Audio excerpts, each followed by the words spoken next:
Bonjour à tous et bienvenue dans une nouvelle édition de Vision sans limite. Ici Benjamin Ouellet qui vous parle comme à l'habitude à chaque samedi matin. Aujourd'hui, j'avais le goût de parler d'un sujet super important, mais avant de commencer cette vidéo, je vous invite comme à l'habitude à vous abonner sur toutes nos plateformes Instagram, Facebook, TikTok et compagnie. Plus on a d'abonnés, plus c'est important pour nous pour produire du contenu inédit.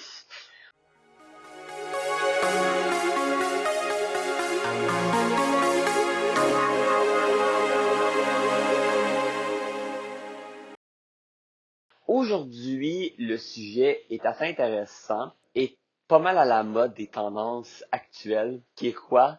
Le streaming. Quand je veux dire streaming, je parle bien du contenu vidéo qu'on voit sur toutes les nouvelles plateformes et qui n'est pas évidemment à la télé conventionnelle. Je vais parler un peu plus du streaming sportif parce que c'est mon domaine. Cependant, on va également parler du streaming, du divertissement, comme Netflix, Crave et compagnie, qui sont en train de complètement manger les compagnies canadiennes.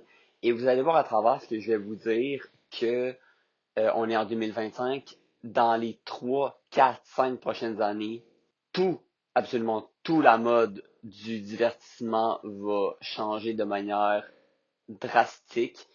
Et c'est plus vrai qu'on va regarder la télé de la même manière dans 10 ans qu'on le fait aujourd'hui. Ça a déjà beaucoup évolué depuis 2019, depuis 2020, mais juste en 2026-2027, juste dans les 2 prochaines années, ce qu'on attend, c'est exceptionnel. Et il y a autant de points positifs que de points négatifs à ça. On va essayer en peu de temps de décortiquer ça. Alors ça, on prend la situation actuelle, OK? Puis vous allez voir à travers mon discours qu'il y a une plateforme en particulier qui va au Canada surtout prendre un monopole clair et net du streaming en général en réunissant plein d'abonnements. On sait que la télé conventionnelle comme le câble, Vidéotron, Bell et compagnie tire à sa fin, hein. Selon des projections de certains experts et également de l'intelligence artificielle, et en même temps l'intelligence artificielle évidemment se base sur des données claires et précises des chiffres, dans les 10 prochaines années, donc vers 2035, le câble disparaîtrait pratiquement complètement au Canada. Euh, Là, il y a des pays qui font exception. On sait qu'en France, c'est pas du tout la même chose. La télé est encore populaire, eux, contrairement à nous. La mode est pas pareille dans chaque pays. Mais pour le Québec et le Canada, on sent que les jeunes délaissent de plus en plus la télé, câble et satellite. Donc, ça disparaîtrait dans les 10 prochaines années. Ce qu'on peut attendre pour 2026, si vous allez voir les modes actuels, on s'entend qu'en ce moment, tout le monde, ou en tout cas, le trois quarts des gens sont connectés à Netflix. Netflix, on s'entend, c'est la plateforme de streaming la plus populaire mondialement. Je parle pas au Canada, je parle bien mondialement pour tout ce qui est séries, films, documentaires, mais documentaires version, pas un documentaire comme on voyait dans les années 2010, vraiment un documentaire ciné, cinématographique avec des experts, avec des gens qui vivent des faits. Comme à un moment donné, il y a eu un gros documentaire sur une tornade historique en Oklahoma. Et bien, on faisait parler des personnes qui ont réellement vécu cette catastrophe-là. On les voit. Donc, Netflix fait vraiment des choses très bien à ce niveau-là et crée de plus en plus d'événements sportifs, surtout des galas de boxe qui sont mondialement diffusés sur Netflix en direct. Je ne sais pas si vous connaissez, exemple, l'influenceur Jake Paul, qui est devenu carrément une célébrité dans la boxe professionnelle, même si on s'entend n'a pas jusqu'à maintenant combattu de vrais combattants incroyables, mais va combattre bientôt Anthony Joshua, qui est une vraie légende des poids lourds. Eh bien, ce gars-là sera diffusé exclusivement mondialement sur Netflix, donc partout dans le monde. Donc, Netflix ne sera jamais, selon moi, une plateforme sportive. Par contre, Netflix, de plus en plus, essaye de, une fois de temps en temps, à travers leur contenu, films, séries, documentaires exclusifs, développer quelques événements sportifs comme la boxe. Il y avait une rumeur à un moment donné même d'aller chercher des grands prix de Formule 1 aux États-Unis, mais là c'est Apple qui l'a eu, mais Apple est un autre géant du streaming. Mais pour finir sur Netflix, Netflix présentement est en train de devenir le nouveau câble, on va dire, international, parce qu'il a un niveau de production qu'on n'a jamais vu dans l'histoire. Je ne sais pas si vous vous rendez compte, à chaque semaine, c'est pas une blague, chaque semaine, si vous avez Netflix, vous recevez une notification du genre, telle série est arrivée sur Netflix. Ah, telle bande-annonce. C'est pas comme la télé conventionnelle où on doit des fois attendre, il y a des cycles. Netflix ne respecte pas un cycle d'automne ou de printemps ou d'été. Il produit à un rythme effréné à chaque mois. Alors, le catalogue est sans fin. T'as pas à attendre. Le contenu est illimité. Et ça, c'est très différent. Tu peux rechercher par genre aussi. Donc, Netflix a vraiment remplacé la télé depuis les 5-10 dernières années, mais là, ça s'en vient vraiment d'une manière beaucoup plus large que ça l'a déjà été. Et autre géant qui commence à voler du contenu câblé, c'est Apple TV. Apple TV, on s'entend, ben, premièrement, tu peux avoir un Apple TV comme moi j'ai chez moi, d'ailleurs un appareil qui te donne accès à tout le contenu Apple, mais également Apple TV, c'est une plateforme numérique, donc sur les tablettes, iPad et téléphones, la plupart des gens ont un compte Apple un minimum, parce que c'est tellement grand et large qu'on peut faire des achats. Et Apple TV, encore une fois, a mêlé le sport à son divertissement. Apple, il y a à peine 5 ans, c'était seulement des séries, des films, documentaires.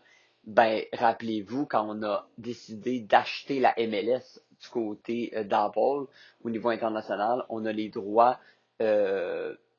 complets de la MLS seulement sur Apple TV. Oui, quelques droits sont encore donnés à la télé conventionnelle, comme les gros matchs un match par fin de semaine, les finales. Mais en général, ça te prend Apple TV pour suivre tous les matchs de la MLS. Et donc, t'as pas le choix. Et aux États-Unis, la Formule 1, qui était auparavant sur ESPN, la Formule 1 aux États-Unis s'en va maintenant sur Apple TV. On sait qu'en plus, on a les matchs du vendredi soir dans la MLB au baseball. Donc, on voit qu'en à peine 2 ans, Apple est allé chercher du contenu sportif et va continuer à s'agrandir parce que la MLB aux États-Unis renégocie ses droits. Parce que ESPN, l'histoire courte, c'est qu'ESPN lâche la MLB aux États-Unis très probablement ou veut revoir ses droits. Donc, ce que ça fait, c'est qu'Apple TV va très probablement agrandir ses droits MLB. Alors, on voit que le but maintenant du streaming à travers une plateforme n'est pas seulement de donner des émissions et des films, mais de réunir le sport, une certaine offre sportive à une plateforme. Pourquoi? Parce que ça oblige les gens comme moi, exemple, à s'abonner à une telle plateforme pour un sport exclusif, mais en même temps de profiter de leur contenu à part entière. Et maintenant, la nouvelle mode, vous allez le voir de plus en plus, vous allez payer un abonnement, exemple de 14 par mois, pour avoir tout le contenu de la plateforme au complet, c'est-à-dire qu'il va y avoir de moins en moins de pay-per-view, c'est-à-dire de cartes payantes à part. Ça, la mode a beaucoup changé d'ailleurs à ce niveau-là. Et maintenant, ça arrive à mon point central d'aujourd'hui, euh, en la mode de streaming. Vous savez que Amazon est une machine à production, non seulement pour acheter en ligne des colis, mais également depuis quand même quelques années déjà pour le divertissement. Donc encore une fois, beaucoup de films, mais encore plus complet. Je dirais qu'au niveau des séries, exemple, Netflix est plus populaire, mais au niveau des films, Amazon Prime est vraiment fort. Tu peux acheter beaucoup de films récents et du passé également. Prime est aussi une machine à production, c'est-à-dire tout ce qui est produit qu'on peut acheter et compagnie, mais depuis à peine 2-3 ans encore là, se développe dans le sport. Mais, pourquoi il y a un mais ici? Amazon ne fait pas seulement ce que fait Apple TV et Netflix. Apple TV et Netflix achètent un ou deux sports, mais achètent des sports séparés. Ce que Prime fait, et ça c'est la raison d'ailleurs pourquoi le câble va mourir d'ailleurs, c'est que Prime Video devient le nouveau câble. Pourquoi je dis ça? Prime, ce qui fait différent, c'est qu'il achète carrément l'accès à des plateformes distinctes et met les abonnements disponibles dans sa plateforme. Et ça, je trouve ça, je comprends pas qu'on y a pas pensé avant, d'ailleurs, dans la technologie de 2020-2021. On réunit des plateformes autant populaires que TSN, TSN+, qui, on s'entend au Canada, fournit quand même beaucoup de sports, Formule 1, tous les grands prix de tennis. On parle également de de la NFL. On s'entend pas tous les matchs de la NFL, mais quand même une bonne partie des matchs importants. Fournit également certains matchs de la LNH et de la MLB, NBA, donc fournit quand même un catalogue important. Donc TSN, TSN+, qui n'étaient pas à niveau sur leur propre application, eh bien l'abonnement est dans Prime, et la même chose pour RDS également en français. Et là, je parle de l'offre sportive, mais on a aussi les Apple TV. Je vous ai parlé d'Apple. Ben, Apple TV Plus est maintenant achetable dans un abonnement dans Prime Video, tout comme Crave. Et quand on parle de l'abonnement sportif, la mode du streaming sportif va s'en venir vraiment différente. Parce qu'avant, tu avais besoin d'à peu près 10 plateformes pour écouter le sport au Canada. Maintenant, à partir de 2026, c'est déjà un peu le cas, mais 2026 va augmenter de manière drastique selon les projections des experts de l'intelligence artificielle et de ce que moi je vois. Sur Prime en ce moment, là, tu as TSN, TSN+, tu as le Sportsnet de base qui donne la LNH, tous les matchs des séries.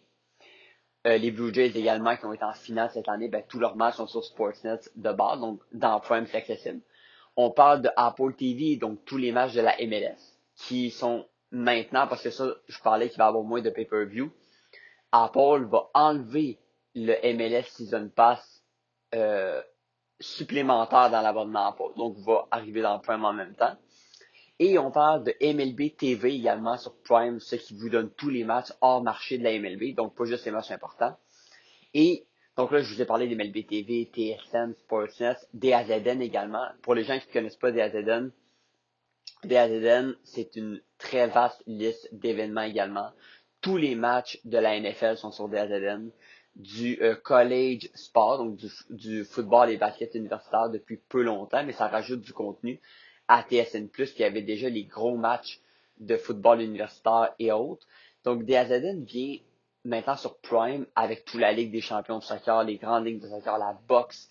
Donc, tous ces événements-là, ces abonnements-là sont maintenant disponibles dans l'application carrément Prime Video.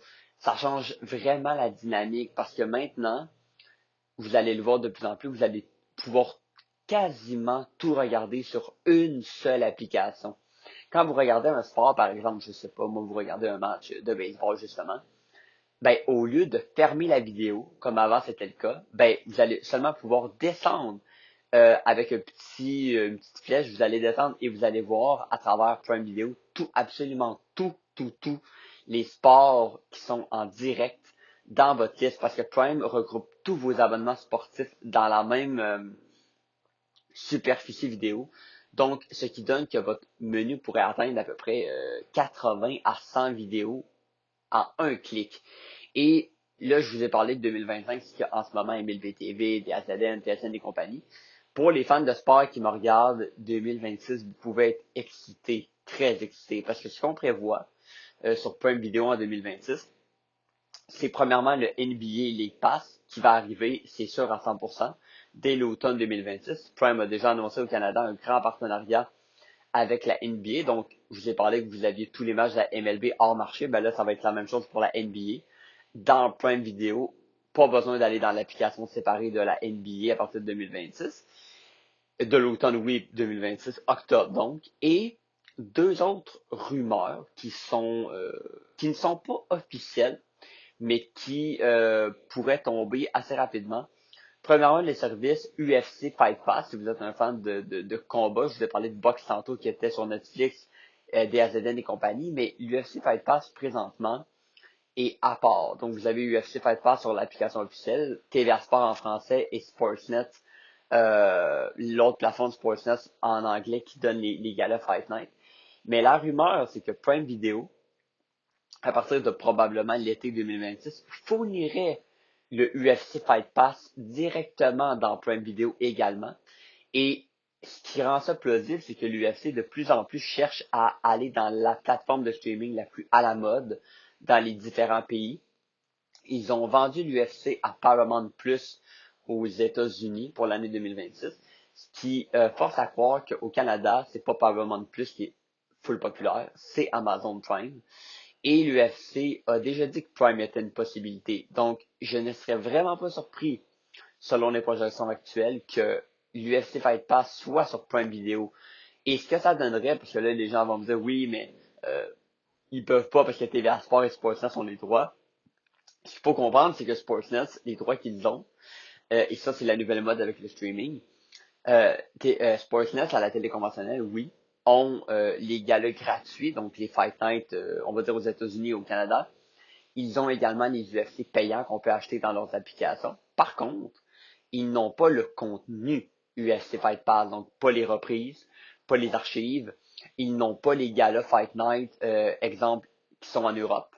Et ils n'ont pas non plus des fois certains combats préliminaires, ce que UFC Fight Pass donnerait. Donc, l'UFC peut vendre des parts à Prime Video quand même sans nuire à son partenariat avec Sportsnet parce que tu n'aurais pas sur Prime Video les galas Fight Night nécessairement que Sportsnet offre. Tu aurais seulement les choses exclusives à UFC Fight Pass. Donc, les pré-préliminaires, tu pourrais acheter directement ton gala payant dans Prime Video et tu aurais les galas Fight Night en Europe. Donc, ça serait un complément superbe pour l'UFC. Et est-ce que ça va arriver? Je vous le dis à 80%. Je sais pas quand dans 2026, mais ça va arriver. Et l'autre mode, si vous êtes un fan de sport, on parle souvent que au Canada, des fois, il y a certains contenus qui sont bloqués en termes de géolocalisation américain. Eh bien, je ne sais pas si je vous parlais d'ESPN tantôt, eh bien, ESPN de plus en plus développe ESPN International. Donc, ce qu'est ESPN International, ce n'est pas le ESPN normal américain. Donc, c'est pas les chaînes linéaires avec tous les matchs de la LNH qui sont déjà à Sportsnet au Canada, ni le Monday Night NFL, ni la NBA, parce que ces ligues sont déjà de toute façon vendues ici, on les a déjà. Mais le ESPN International, ce que ça donne, c'est un catalogue de sports universitaires américains inédit. Donc, tous les matchs de football américain universitaire que TSN ou DAZN n'a pas. Basket illimité universitaire, soccer international, boxe. Et, encore une fois, selon ce qu'on sait et qu'on projette ça, parce que ESPN International est arrivé dans plein de pays déjà, Australie, Nouvelle-Zélande, Afrique du Sud et compagnie, le Canada pourrait avoir ESPN International entre février et juin 2026, donc dans pas si longtemps que ça, dans un abonnement Prime Vidéo. Ce que ça vous donnerait, c'est un catalogue sportif qu'on n'a jamais vu sur Prime Video, mais qu'on n'a jamais vu dans l'histoire du Canada en termes de possibilités. Et donc, vous pourriez pratiquement, à quelques exceptions près, probablement les matchs LNH hors marché resteraient sur Sportsnet Premium, parce que sur Prime, on a seulement le Sportsnet de base. Mais le Sportsnet Premium a tous les matchs hors marché de la LNH. Donc, ça serait probablement l'exception. Mais à part ça, vous auriez absolument tout le sport dans une seule plateforme. On n'aurait pas pensé ça il y a à peine 10 ans. Et pour finir sur le streaming, on parlait du sport, mais également on parle des plateformes Disney+, qui pourraient même à long terme également être disponibles sur Prime. On parle probablement en plus de 2027. Mais tout ça pour vous dire que le streaming va devenir sur Prime Video ou autre plateforme la mode. Vous allez acheter avec les prix disponibles votre câble télé dans une seule application pratiquement et vous allez avoir votre télé comme ça avec un Chromecast ou un Apple TV, mais ça va donner la nouvelle mode. Le câble, selon tout ce qu'on voit, ne va pas bien. Et je ne sais pas si vous avez vu le nouveau budget de Mark Carney qui a investi dans Radio-Canada et pas dans les autres compagnies privées. Je veux pas faire de la peine à ceux qui regardent beaucoup TVA ou LCN, mais ça tire à sa fin malheureusement. Dans les 5-10 prochaines années, ça va disparaître malheureusement, ces services-là. C'est sûr que ça peut nuire aux Français, ce que je viens de vous parler. Clairement que la langue française va diminuer dans le divertissement. Pas nécessairement des séries, par contre, parce que, exemple, Netflix produit encore beaucoup de choses en français, mais vous allez beaucoup moins avoir d'informations françaises. Euh, Tout la mode est en train de changer, parce que ces plateformes-là sont des géants du web, beaucoup plus anglophones que francophones. Et clairement que c'est sûr que si vous êtes juste habitué au cadre traditionnel, c'est sûr que encore une fois, il y a peut-être une adaptation qui va être à faire parce que la nouvelle mode, c'est tout à un seul endroit, sans appeler, sans l'Internet connecté. Ça, c'est un autre avantage pour vous parce que vous ne serez plus obligé dans les prochaines années de connecter un compte Internet, exemple Vidéotron ou Bell, absolument à votre contrat télé. Ça va tout changer aussi la dynamique. Euh, Avant, on était obligé de tout connecter, ça sera vraiment plus le cas non plus. L'autre chose qui va vous avantager, c'est que quand on a le câble, souvent on a un prix obligatoire pour avoir des droits. Quand vous allez aller, exemple, sur Prime Vidéo, ben vous décidez qu'est-ce que vous payez. Donc Prime Vidéo, là, l'achat de base est seulement 8$. C'est vraiment pas cher pour avoir tout le contenu Prime Vidéo et tous les abonnements qui vous sont proposés à part de ça. Donc je vous ai parlé des TSN, RDS, Sportsnet, Crave, Apple TV et compagnie. Ben c'est vous qui décidez. Ok, ben moi je vais investir 32$ ce mois-ci. Donc je vais prendre un abonnement exemple RDS plus Crave. C'est produit sur Prime Video depuis peu de temps. Donc, vous allez vraiment sélectionner tous les abonnements que vous avez envie de voir et vous allez vous-même décider le prix que vous voulez payer. Ça, c'est un autre mode qui va beaucoup changer. En fait, qui a déjà changé, mais qui va devenir vraiment la tendance pour absolument tout. Vous allez acheter des films à la demande, donc plus besoin nécessairement d'attendre euh, que les films sortent partout sur Illico. Vous allez savoir même la date qu'ils vont sortir, souvent le mois. Donc, on voit vraiment une tendance qui change du tout. Moi, je suis très favorable à ça. Je suis dans la génération que j'attends ça depuis longtemps, d'avoir tout le sport sur une seule plateforme, d'avoir la plupart du divertissement. C'est sûr, comme j'ai dit, qu'il y a des dangers à ça. Moins de français peut créer des dépendances. Il y a des gens qui vont peut-être développer malheureusement des dépendances ou divertissements parce qu'avoir tout sur une seule plateforme, ça produit quand même des choses au niveau du cerveau qui nous forcent à continuer à regarder. Donc, à ce niveau-là, oui, il y a un danger d'avoir tout le streaming, d'avoir tout à la demande en mode facile. Le sport va devenir 24 heures sur 24. Là, les gens qui me disent que c'est déjà le cas, oui, c'est déjà le cas, mais ça va s'empirer. Sur Prime Vidéo, d'ailleurs, avec tous les abonnements. Et le divertissement ne dort jamais. Donc, oui, est-ce que ça peut créer une dépendance à des paris sportifs, à des choses comme ça? La réponse est oui. On sait qu'on est une société de moins en moins sociale, une société qui sort moins. Ben, je vous confirme que tout ça ne va pas aider. Surtout maintenant avec les compagnies où on peut tout commander notre nourriture en ligne, en restaurant, avec Uber. On peut commander l'épicerie en ligne, on peut payer nos comptes, on n'est plus obligé d'aller à la caisse, on n'est plus obligé d'aller au cinéma parce que justement, comme je vous ai parlé, tout est sur Internet. Donc, c'est sûr que oui, il y a des dangers à ça, clairement. Et moi qui est non-voyant, je peux vous le dire, c'est un piège. C'est quelque chose qui est encore plus fréquent pour une personne comme moi parce qu'on nous sortir, c'est plus déviant. Ça demande beaucoup plus d'efforts de se déplacer. Il y a des défis, donc oui, c'est un piège avec tout ce qui arrive de moins sortir, je l'avoue. Et c'est un fait. Mais je pense que pour la société en général, ça va être un gros défi de continuer quand même à socialiser. Parce que ça fait partie de la vie, mais vous allez voir qu'en 2026-2027, si vous pensez que la technologie est à son niveau optimal, croyez-moi, c'est juste le début. Ça va augmenter, les plateformes vont encore expandre, ils vont s'améliorer, ils vont devenir plus rapides, ça va devenir encore plus attractif au niveau visuel également.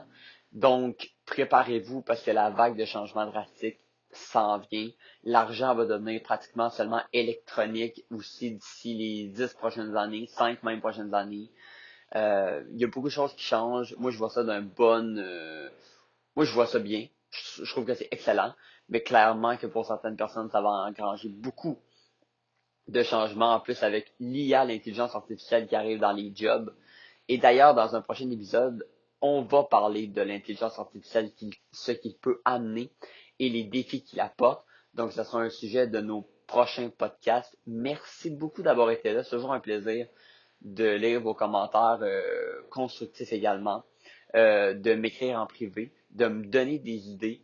Et avec le temps des fêtes qui arrivent, ben, on est excité, on est l'hiver, il y a de la neige, ça va bien. Donc, passez une excellente semaine. On se revoit bientôt pour une nouvelle édition de Vision sans limite.